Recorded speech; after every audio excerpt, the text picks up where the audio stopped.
आज हमारे जीवन के साथ लागू करते हैं। जब वर्तमान समय में हम देखते हैं कि सारा संसार एक प्रकार के आतंक और भय के माहौल में है, चारों ओर एक प्रकार की खामोशी है, एक प्रकार का लोगों के हृदय में भय है, डर है।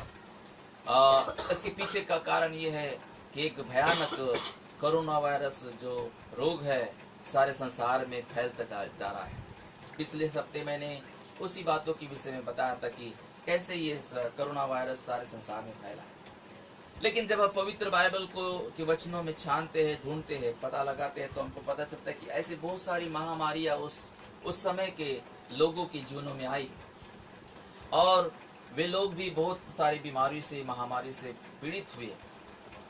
लेकिन परमेश्वर ने उनको वैसे ही हालातों में नहीं रखा। जब जब वो महामारी से ग्रसित हुए, जब जब वो बीमारी से पीड़ित हुए, परमेश्वर ने उन बीमारी से निकलने का उनको इलाज दिया। मैं विश्वास करता हूँ, मैं परमेश्वर का दास होने के नाते विश्वास करता हूँ कि परमेश्वर के पवित्र वचन में, पवित्र शास्त्र में हमारे लिए उस बीमारी से बचने के उपाय है, हमारे लिए सुरक्षा है। जैसे बाइबल में लिखा है कि धर्मी विश्वास से जीवित रहेगा। तो अगर आप धर्मी हैं, अगर आप प्रभु पर विश्वास करने वाले हैं, धर्मी वो लोग हैं जिनके पाप यीशु के लहू के द्वारा क्षमा किए गए हैं। अगर आप उस यीशु के लहू पर विश्वास करते हैं, यीशु पर विश्वास में ठहराया जाता है, तो बाइबल ऐसी बताती है धर्मी विश्वास से जीवित रहेंगे। प्रियो, फिर से एक बार मैं वही प्रश्न दोहराना चाहता हूँ, क्यों ये बीमारी, क्यों ये महामारी इतने, क्या कारण है कि जब लोग इतनी दुआ कर रहे हैं और वैज्ञानिक और इतने सारे डॉक्टर जो है मेडिसिन ढूंढने के लिए, मेडिसिन खोज करने के लिए कोशिश कर रहे हैं। इसका डायग्नोस करने के लिए हमारे इंडिया में भी एक लेडी ने, पुणे की लेडी ने वो 1200 की किट बनाई है ताकि जल्दी से जल्द ये बीमारी का डायग्नोस किया जाए और पता लगाकर उसका इलाज किया जाए। लेकिन ये सारी जो उनकी कोशिशें है, ये सारी जो उनके प्रयास है, ऐसा जान पड़ता है कि ये असफल हो रहे हैं और ये बहुत कम साबित हो रहे हैं। वो बीमारी के जड़ तक नहीं पहुंच पा रहे हैं कि कैसे इस बीमारी से लोगों को नजात दिलाए, कैसे अपने देश को इस बीमारी से छुटकारा दे। आज मैं फिर से एक बार पवित्र वचनों से आपको बताना चाहता हूँ। जब हम ये वचनों को पढ़ते हैं तो हमें पता चलता है, निर्गमन की पुस्तक उसका 15 अध्याय उसकी 26 वचन में एक वचन लिखा है जो बहुत ही परिचित वचन है और उसके साथ मैं आज का ये वचन का मनन शुरू करना चाहता हूँ। निर्गमन की पुस्तक जब हम निकालते हैं उसका 15 अध्याय और उसके 26 पद में इस प्रकार से लिखा है,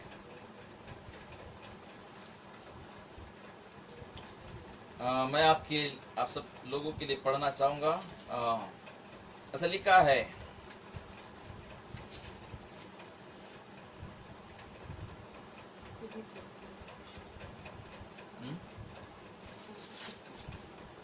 पंद्रह 26, यदि तू अपने परमेश्वर यहोवा का वचन तन मन से सुने और जो उसकी दृष्टि में ठीक है वही करे और उसकी आज्ञाओं पर कान लगाए और उसकी सब विधियों को माने, तो जितने रोग मैंने मिस्रियों पर भेजे हैं उनमें से एक भी तुझ पर न भेजूंगा, क्योंकि मैं तुम्हारा चंगा करने वाला यहोवा हूँ।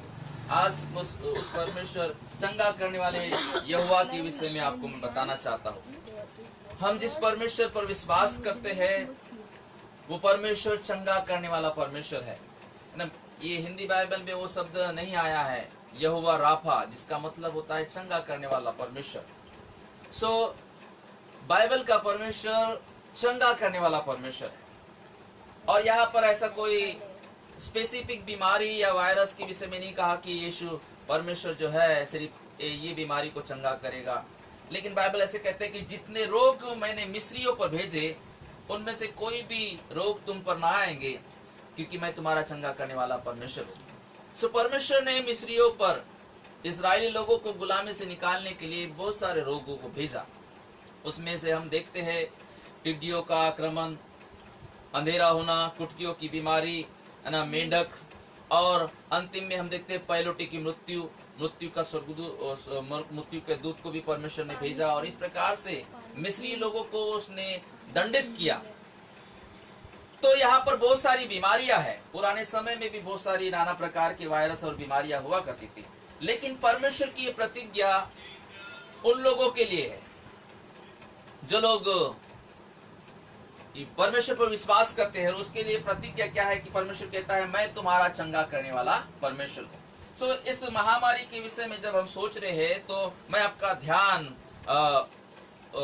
दूसरा इतिहास की पुस्तक पे लेके जाना चाहता हूँ। पिछले सप्ताह हमने उन वचनों को पढ़ा था, लेकिन आज फिर से एक बार उन वचनों को मैं दोहराना चाहता हूँ। दूसरा इतिहास का 7वां अध्याय और उसकी 11 पद से लेकर जब हम पढ़ते तो इस प्रकार से लिखा है, यह सुलेमान यहोवा के भवन और राजभवन को बना चुका, और यहोवा के भवन में और अपने भवन में जो कुछ उसने बनाना चाहा उसमें उसका मनोरथ पूरा हुआ। तब यहोवा ने रात में उसको दर्शन देकर उससे कहा, मैंने तेरी प्रार्थना सुनी और इस स्थान को यज्ञ के भवन के लिए अपनाया है।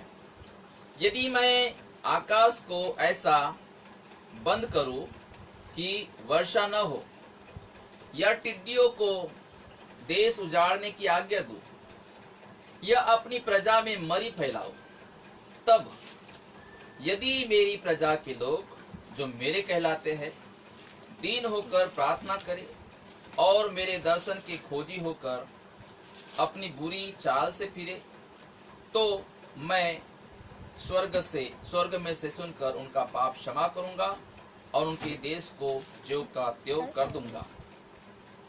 अब से जो प्रार्थना इस स्थान में की जाएगी उस पर मेरी आंखें खुली और मेरे कान लगे रहेंगे। आमीन। ये परमेश्वर का पवित्र वचन है और आप इन वचनों को बेहतर जानते हैं। तो यहाँ पर सुलेमान का एक दर्शन है। सुलेमान ने जब यरूशलेम का मंदिर और अपना भवन बनाया, वो काम पूरा हो गया, उसका मनोरथ पूरा हुआ। उसके बाद रात में सुलेमान को परमेश्वर ने दर्शन दिया और दर्शन में परमेश्वर ने उससे बातें की और इस प्रकार से कहा कि जब इस्राएली लोग पाप करेंगे और तब मैं सबसे पहला वो जो विपत्ति की बात में कहता है, जो ताड़ा न देने की बात कहता है कि मैं ऐसा करूंगा कि आकाश को बंद कर दूंगा और वर्षा नहीं होगी, है ना। आकाश को बंद करने के बाद में वर्षा जब नहीं होती तो क्या होता है? आकाश को बंद करने के बाद जब वर्षा नहीं होती तो उसका असर ये होता है कि अकाल पड़ता है ना। लोग भूखमरी से मर जाते हैं। जब अनाज नहीं उपजता तब क्या होता है कि अकाल पड़ता है। जब बारिश नहीं होती तो अकाल होता है। तो पुराने नियम में हम देखते हैं एलिया के समय ऐसा कहा गया कि एलिया जो हमारे समान दुख सुख भोगी व्यक्ति था, उसने प्रार्थना की और 3.5 साल तक मेह न बरसा और सारे इस्राएल में अकाल हो गया, लोगों को भूखमरी होगी। उस समय में ऐसा हुआ। दूसरा राजा उसके 6 अध्याय में, वो एलिया का नहीं है लेकिन दूसरा एक इंस्टेंस है, एक दूसरी घटना है जहां पर 6 अध्याय उसकी 24-25 पद में ऐसा लिखा है कि सोमरोन जो इस्राएल की राजधानी थी उसको घेर लिया गया, उसकी घेराबंदी कर ली गई और कोई भी व्यक्ति उस नगर से बाहर नहीं जा सकता था और कोई भी व्यक्ति बाहर से भीतर नहीं जा सकता था। और उस समय में ऐसा हुआ कि उस नगर में खाने के लिए कुछ भी नहीं बचा, लोगों के पास अनाज नहीं बचा। ये घटना आपको दूसरा राजा उसके 6 अध्याय उसके 24 और 25 पद में आपको मिलती है। हम उसको पढ़ेंगे तो हमें बहुत अच्छी तरीके से समझ में आएगा। दूसरा राजा उसका 6 अध्याय उसके 24 और 25 में ऐसे लिखा है, इसके बाद अराम के राजा बेनहद ने अपनी समस्त सेना इकट्ठी करके सोमरोन पर चढ़ाई कर दी और उसको घेर लिया। तब सोमरोन में बड़ा अकाल पड़ा और वह ऐसा घिरा रहा कि अंत में एक गधा का सिर चांदी के 80 टुकड़ों में और कब की चौथाई भर कबूतर की बीट 5 टुकड़े चांदी तक बिकने लगी। सो इतना अकाल पड़ गया कि लोग गधे के सिर को खाने लगे, है ना। खाने के लिए कुछ नहीं था, इतना अकाल हो गया। सो हम देखते हैं ये घटनाएं पवित्र बाइबल में हुई है। सो परमेश्वर यहाँ पर कहता है कि यदि तुम लोग मेरी आज्ञाओं को तोड़ोगे, यदि तुम गुनाह करोगे, तो मैं क्या करूंगा कि आकाश से वर्षा नहीं बरसाऊंगा, और वर्षा नहीं बरसेगी तो क्या होगा, अकाल होगा, और तुमको भोजन की किल्लत हो जाएगी, है ना। दूसरा जो परमेश्वर कहता है कि मैं टिड्डियों को आदेश दूंगा। वो कहता है यहाँ पर इतिहास की पुस्तक 7वां अध्याय उसके 12 वचन में 13 वचन में कहता है, या टिड्डियों को देश उजाड़ने की आज्ञा दो, है ना।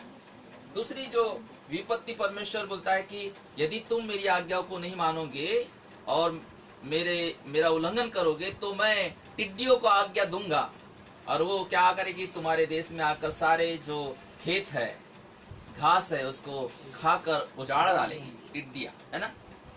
तो टिड्डी के विषय में हम आमोस नबी की पुस्तक उसका 7 अध्याय उसके 1 से लेकर 2 में पढ़ते हैं।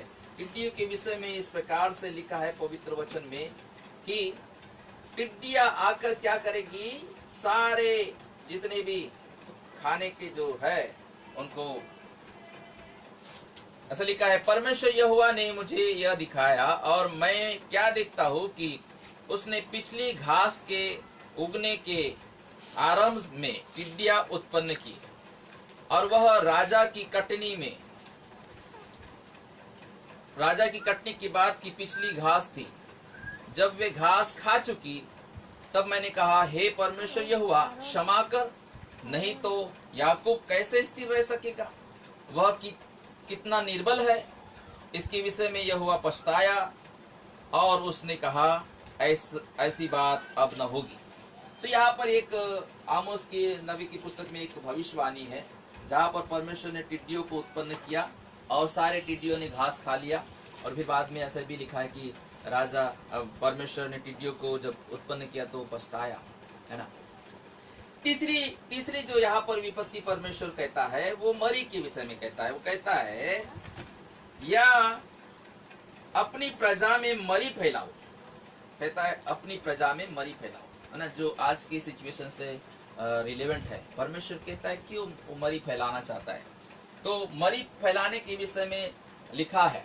जब हम इसके विषय में ये तीसरी जो विपत्ति के विषय में खास करके मैं आपका ध्यान लेके जाना चाहता हूँ, 2 शामिल उसका 24 अध्याय जब हम पढ़ते हैं, तो उसमें दाऊद राजा जो है इजराइल का राजा था, और वो राज्य कर रहा था, और वहां पर एक घटना है। जब हम पूरा 24 अध्याय पढ़ते हैं, इतना मैं नहीं समझा पाऊंगा, लेकिन हम वहां पर देखते हैं एक परमेश्वर 3 विकल्प देता है ना। तो ऐसा लिखा है 24 अध्याय में, यहोवा का कोप इस्राएलियों पर फिर भड़का, और उसने दाऊद को उनकी हानि के लिए यह कहकर उभारा, इस्राएल यहूदा की गिनती ले। तो यहाँ पर फिर से देखते हैं कि यहोवा का कोप, परमेश्वर का कोप जो है इस्राएली लोगों की ओर विरुद्ध भड़का है। और उसके पहले के अध्याय जब आप पढ़ेंगे तो पता चलेगा कि इस्राएल लोग फिर से यहोवा परमेश्वर को छोड़कर बाल देवताओं की आराधना करने लगे, मूर्ति पूजा करने लगे, और इसलिए यहोवा का कोप उनके विरुद्ध भड़का। सो यहोवा का कोप जब उनके विरुद्ध भड़का, तो परमेश्वर ने दाऊद को तैयार किया, दाऊद को इस्तेमाल किया अपने कोप को शांत करने के लिए। तो दाऊद उस समय राजा था इस्राएल का। सो दाऊद के मन में ये बात आई कि वो अपने इस्राएल देश के साथ उनकी गिनती करे, उनके अपनी प्रजा की गिनती करे। सो यहाँ पे लिखा है, राजा जो है अपने सेनापति को, योयाब और सेनापति, और उनको आदेश देता है कि वो दान से लेकर बेसरबा तक जितने इजरायली में रहने वाले लोग हैं सबकी गिनती की जाए, प्रजा की गिनती की जाए। और तब योयाब और सेनापति जाकर नगर नगर जाकर, गांव गांव जाकर वो क्या करते हैं, सारे इजरायली लोगों की, पुरुषों की गिनती करते हैं, है ना। और उनको गिनती करने के लिए 9 महीने 20 दिन लग जाते हैं। पूरे 9 महीने 20 दिन जब दान से लेकर बेसरबा तक, है ना, इजराइल और यहूदा दोनों जगह के लोगों की जब गिनती की जाती है, वो जो वापस आकर राजा को लोगों का जोड़ बताते हैं कि कितने पुरुष हैं, तो वो कहते हैं कि इजराइल में तलवार चलाने वाले इजराइल में तलवार चलाने वाले 8 लाख पुरुष हैं और यहूदा में तलवार चलाने वाले 5 लाख पुरुष हैं, है ना। इस प्रकार से गिनती करके बताया जाता है। लेकिन जब ये गिनती होने के बाद में राजा दाऊद का मन व्याकुल हो जाता है और कहता है मैंने यहोवा परमेश्वर के विरुद्ध पाप किया। और तब परमेश्वर अपने नबी को भेजता है, दान नबी को भेजता है राजा दाऊद के पास। जो दान जो है राजा दाऊद का दर्शी है ना, वो उसको भविष्य बताने वाला है। और ये राजा दान जो है इसके पास में आकर परमेश्वर का वचन लेके आता, कहता है कि परमेश्वर ने तुझ पर विपत्ति डालने के लिए 3 विकल्प दिए हैं।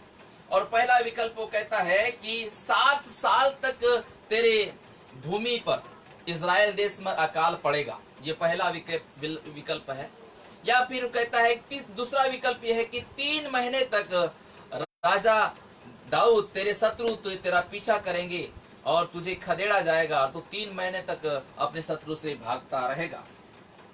और तीसरा विकल्प परमेश्वर का दास नबी राजा दाऊद को कहता है कि 3 दिन तक इजराइल में मरी रहेगी।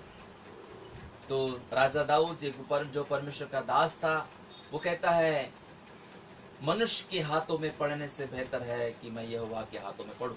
और वो तीसरा जो विकल्प है उसका चुनाव कहता है कि मैं तीसरे विकल्प के लिए तैयार हूं। सो यहाँ पर ये जब परमेश्वर तीसरे विकल्प में जो ताड़ना है, परमेश्वर का जो दंड है कि मरी फैली रहेंगी, तो ठहराए है कि सुबह से लेकर ठहराए समय के अनुसार परमेश्वर के द्वारा मरी भेजी जाती है।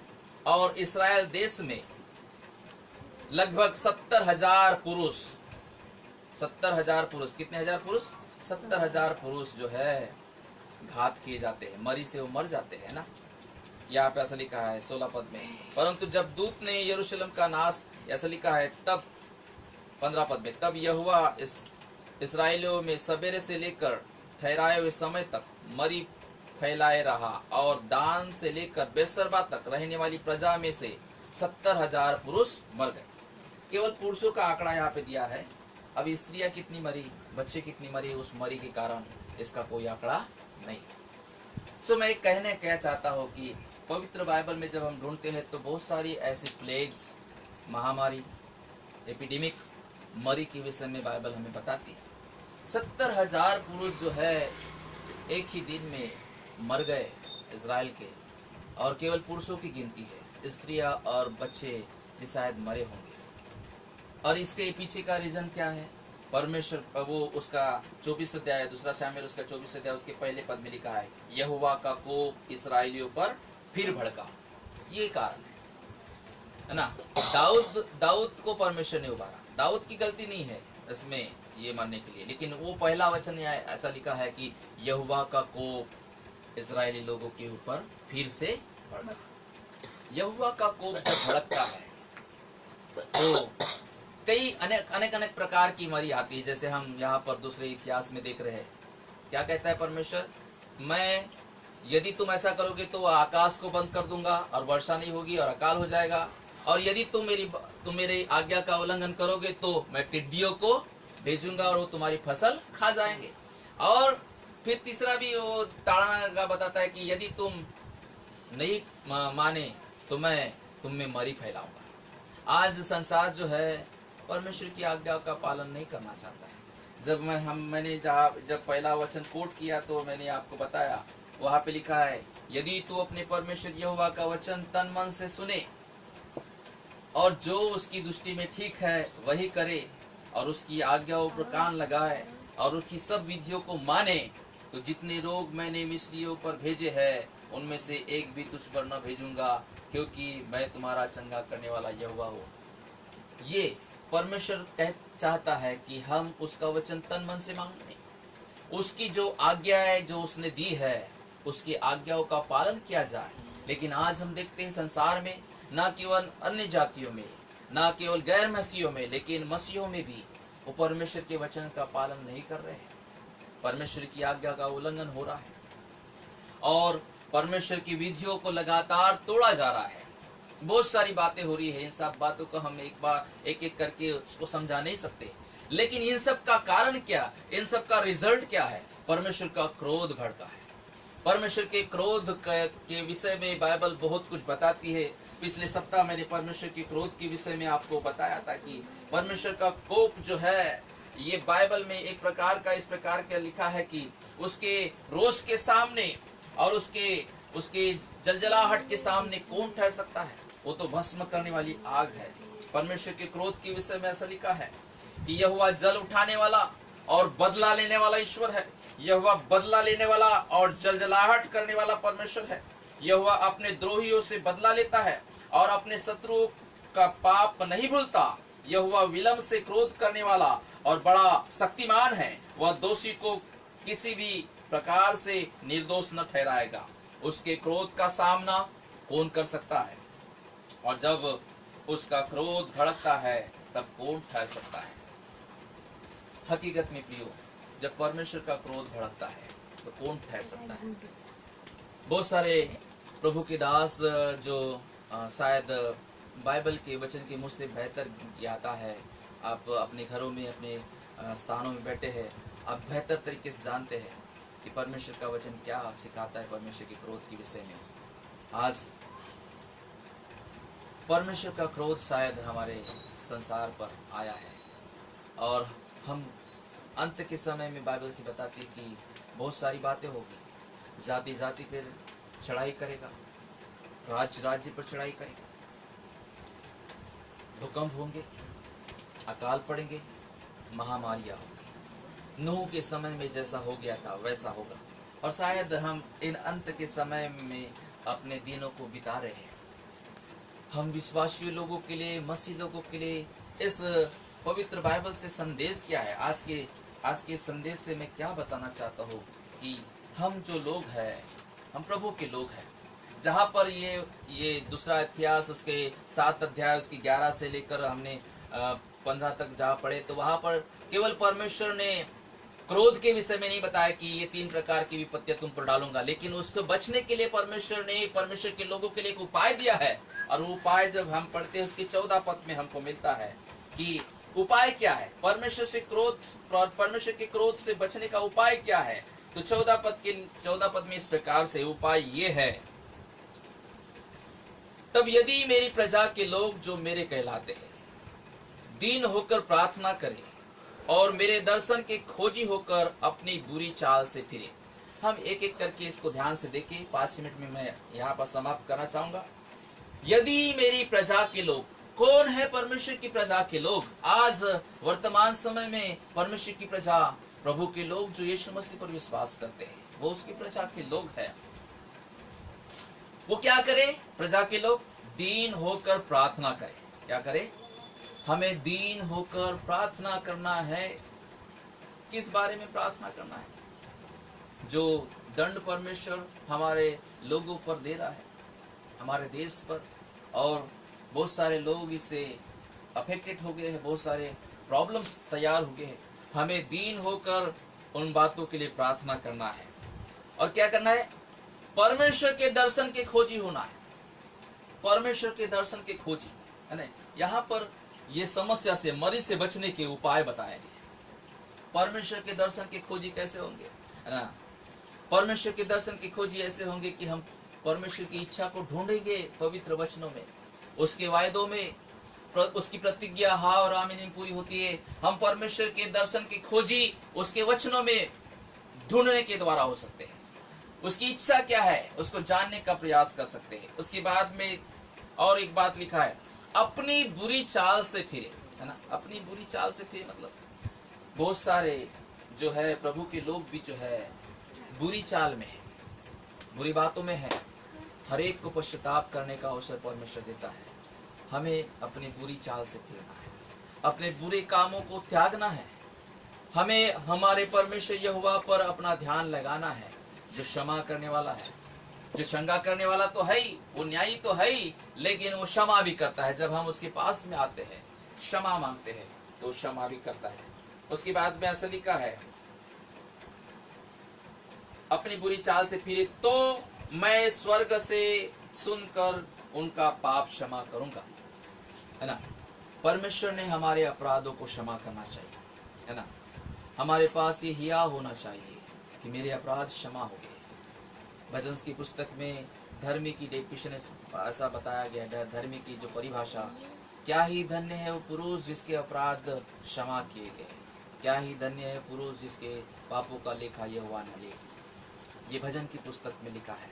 हमारे पापों का लेखा परमेश्वर नहीं लेगा यदि हम अपने गुनाहों को परमेश्वर के सामने कबूल करते हैं और मानते हैं। तो परमेश्वर क्या करता है, वो कहता है कि मैं उनके पापों को क्षमा करूंगा और उनके देश को ज्यों का त्यों कर दूंगा। हमारे देश को जैसा का वैसा नॉर्मल होने के लिए ये है कि प्रभु के लोग, मसीह लोग, विश्वासी लोग जो है वो अपने अपने पापों का अंगीकार करें, परमेश्वर से क्षमा मांगे और परमेश्वर जो है हमारे देश को ज्यों का त्यों करने के लिए तैयार है। प्रियो मेरे भाइयों बहनों, जहाँ जहाँ आप अपने अपने घरों में बैठे हैं, आज प्रभु का वचन आपके पास में आता है। चाहे जैसे भी हो, मैं बताना चाहता हूँ परमेश्वर जो है, परमेश्वर के पास उपाय है इस कोरोना वायरस महामारी का उपाय, क्योंकि उसका नाम जो है यहोवा राफा है, चंगा करने वाला परमेश्वर। हमें अपने परमेश्वर के पास में आना है, उसके दर्शन के खोजी होना है, प्रार्थना करना है, अपने पापों का अंगीकार करना है, क्षमा मांगना है। और वो परमेश्वर कहता है मैं तुम्हारे देश को ज्यों का त्यों कर दूंगा। परमेश्वर, मेरी प्रार्थना ये है कि मेरे देश को प्रभु तू दया कर, मेरे देश से तू इस श्राप को हटा ले। ये महामारी कोरोना वायरस प्रभु यीशु के नाम से नाश हो जाए। यीशु का पवित्र लहू हमें पवित्र करता है। यीशु के पवित्र लहू में शिफा है। उस परमेश्वर के पुत्र ने अपना पवित्र लहू कलवरी क्रूस पर इसलिए बहाया है कि उसके लहू बहाने से सब लोग बचाए जाए। बाइबल से बताती है उसके लहू में शिफा है। ये कोरोना वायरस के कीटाणु, कोरोना वायरस की जीवाणु यीशु के लहू से नाश हो जाएंगे यदि हमारे लोग जो है अपने आप को परमेश्वर के हाथ में समर्पित करेंगे। खुदावन यीशु, फिर से एक बार मैं आपके चरणों के पास में आता हूँ। हाँ पिता, जैसे आपके वचन में लिखा है, अपने देश के लिए, अपने नगर के लिए, अपने देशवासियों के लिए प्रार्थना करो। मैं प्रार्थना करता हूँ मेरे भारत देश के लिए खुदावन, तू अनुग्रह कर, दया कर। हाँ पिता, जो लोग लॉकडाउन से ग्रसित है पिता, अपने अपने जगहों पे नहीं जा सके, गरीब लोग, लाचार लोग भूखे हैं, पवित्र प्रभु अनुग्रह कर। हाँ पिता, हम में से हर एक दासों को तैयार करके हम वहां तक पहुंचे और उनको उनकी सहायता करें। खुदावन, मैं प्रार्थना करता हूँ ऐसे लाचार, गरीब और बीमार लोगों को पिता तू चंगा कर। मैं प्रार्थना करता हूँ हमारे देश से सारे कोरोना वायरस के श्रापों को यीशु के नाम से हम नाश करते हैं। उस मृत्यु की दूत को जो मरी फैलाता है, उस मृत्यु के दूत को यीशु के नाम से बांध कर अताकुंड में डाल देते हैं। प्रभु, तेरे सामर्थ को हम रिलीज करते हैं। In the name of Jesus Lord, we bind the messenger of the death, O Lord, in the name of Jesus, and Lord, we rebuke in Jesus name, we cancel every curse। प्रभु यीशु के नाम से सारे श्रापों को नाश करते हैं।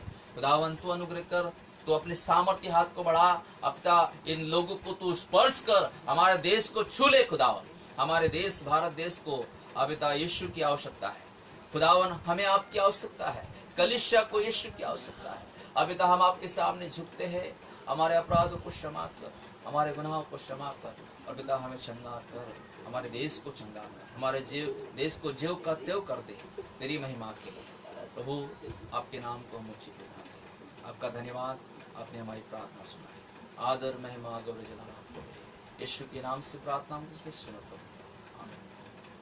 हे हमारे पिता, आप जो स्वर्ग में हैं, आपका नाम पवित्र माना जाए, आपका राज आए, आपकी इच्छा जैसे स्वर्ग में पूरी होती है वैसे पृथ्वी पर भी हो। हमारे दिन में त्रुटि आज हमें दे, जैसे हमने अपराधियों को क्षमा किया वैसे तुम्हारा अपराधों को क्षमा कर। हमें परीक्षा में मिला परंतु बुराई से बचा, क्योंकि राज, पराक्रम और महिमा सदा आपकी, आमीन। अब परमेश्वर पिता का प्रेम, प्रभु यीशु मसीह का अनुग्रह और पवित्र आत्मा की संगति और सहभागिता हम में से प्रत्येक के साथ अब से लेकर युगानुपति रहे।